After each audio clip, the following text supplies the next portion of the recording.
Greetings, YouTubians, and welcome back to Wayne Sharp World, where I have just walked in the door to my house, and I came home to this package, and I think I know what's inside. And if it is what I think it is, it's one of my most exciting knives of the year. And I really hope that's what it is. If it's not that, what I'm probably going to do is just delete this video and you'll never see it. But let's hope it is what I think it is. Let's open it up. And obviously, this was actually sent to me in like another cardboardish envelope outside of this. This was just the box inside they did to help protect it. So let's pop into it. If it works, there we go. Okay, and let's see what's in here. I think I know what's in here, and I just really hope that's what it is. I don't want to give away any... Yes, it is. All right, let me pull it out of the side here because I got packing peanuts and all sorts of junk.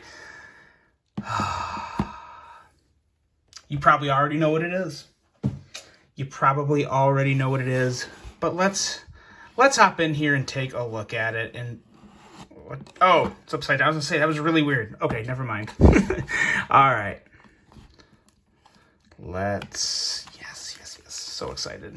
Hope I'm not disappointed. It's all gonna come down to one thing with this knife. But as you can see, what we have here is the new ProTech Mordax in MagnaCut. There she is in all her glory. Perfect blade centering, MagnaCut steel. Also very important to note with this that ProTech is working directly with Laren Thomas on the heat treat of this MagnaCut. So you can rest assured it is going to be at the proper HRC, which I believe Laren Thomas is saying 63 to 64, if I remember right. But nonetheless, if they're working with him, I have faith that it's going to be just fine. And now this is the big thing with this knife. As you can see, it is gorgeous. But my biggest concern with this, because I did own the last... I take that back. I reviewed the last Mordax. And my only problem with that Mordax was the detent. I thought the detent was maybe a little soft on it. But let's give this a first flip and see. Okay. This one, yeah, this is better than the other one, and it obviously needs to be broke in, but no. Yeah, this is good. This is really good. Held in really good. Yes, this is a winner. It's a winner. That was my only question with this, because since I've handled it before, I already knew it was going to be good. I knew I wanted the steel. I know these ergos are fantastic, and they are. Oh my god, I forgot how good these ergos were. The Choil makes it. I mean, the Choil really does make it, but, you know, it's that Ferrum Forge design, guys. I'm sure you probably all already know this, but this is a Ferrum Forge design in collaboration with ProTech, and it is phenomenal. Now, I got this guy from Blade Ops, and I believe Blade Ops was dropping some. I don't know if they did it this weekend or if they're doing it sometime soon. I will try to link if I can. I'm willing to bet I can't, because if Blade Ops already dropped these, I'm sure they sold out in probably like 5 or 6 minutes tops. It just depends how quick the word got out, because I know people have been jumping on them left and right. I believe these are coming in at $240. I think $240, which isn't actually that bad at all. It kind of falls in line with everything else. Let's do some quick size comparisons in case you wanted to see just how big it was, because this is a good size knife. Here's the ProTech Malibu, which the Malibu will help give you somewhat of an idea. Obviously, the Malibu is smaller, but there's the Malibu. And then a couple other knives that it at least lines up with a little better in terms of just overall length is probably going to be something like the Civivi Conspirator, as well as the Kizer Towser K. Yeah, pretty much right in line with those two. Maybe just almost exactly the same length as the Towser K and a hair longer than the Conspirator. But there's a couple size comparisons, and yeah, let's take a little deeper look at this. I always like looking at the lockup on the back.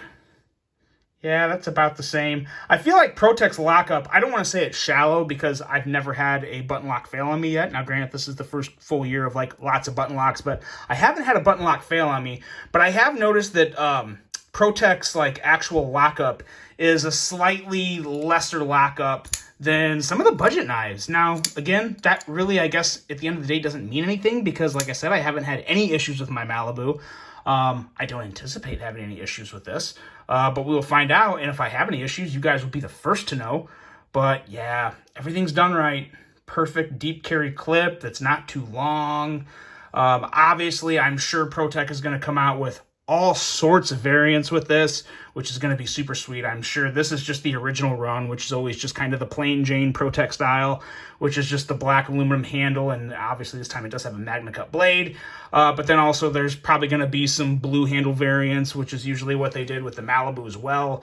But then hopefully as they get deeper into the runs, you'll see more exclusive with like knurled handles, or maybe inlays, or who knows what, something to fancy this up. I'm sure they'll have some buku expensive ones with personal engraving and whatnot. But yeah, this is really, really good. It's actually, there may have been a little stiffness in it right out of the box, but it is already, from just the first few flips I've done, I feel like it's smoothed up, kind of pushed out any maybe grit or something that may have been in the bearings. I don't think so, though. Yeah, those bearings are nice and pretty well protected too. You'll notice some knives that are on bearings, they'll have a little more opening to the little crack in there for dust and debris and stuff to get in there, but this is pretty tight tolerances here. I like that. That'll help protect those bearings and keep crap from getting in there. This is a fun one to fidget with. I have a feeling I'm going to be sending this off to a modder, though, and have thumb studs added, because the last Mordax that I reviewed, it was actually a modded one that had thumb studs, and I gotta say, it was super, super sweet. Loved having the thumb studs and the flipper. It was a great, great option, and the thumb studs worked really good with the D10 on that one, and I'm thinking they're going to work really good with this one as well. So may have to get this one modded, and who knows, maybe even get a regrind. I don't know, though. That actually looks a little thinner. I might be wrong. The blade looks a little thinner than the original Mordax. I'll have to do some measurements. But yeah, could not be happier with this. So happy to have one, and I really like just the black handle and stonewash blade. I'm fine with that. It would be sweet to have like an Elderbro inlay or something, though. That would be super fancy. But what this is fantastic. Definitely worth hunting for one of these guys. Let me know if you guys have handled one. Let me know your thoughts on it, how much you like it. If you're still looking for one, keep searching, because they're out there. They're going to be popping up, and I'm sure ProTech is going to be making a lot of them because they know they're going to keep selling like that. As soon as they're available, they're going to be sold. So it's a no-brainer to make more of them. So I'm sure there's a lot coming. You just got to keep your eyes peeled. Hope you guys enjoyed this unboxing. Hope you have a great rest of your day. And until the next one, I'm out.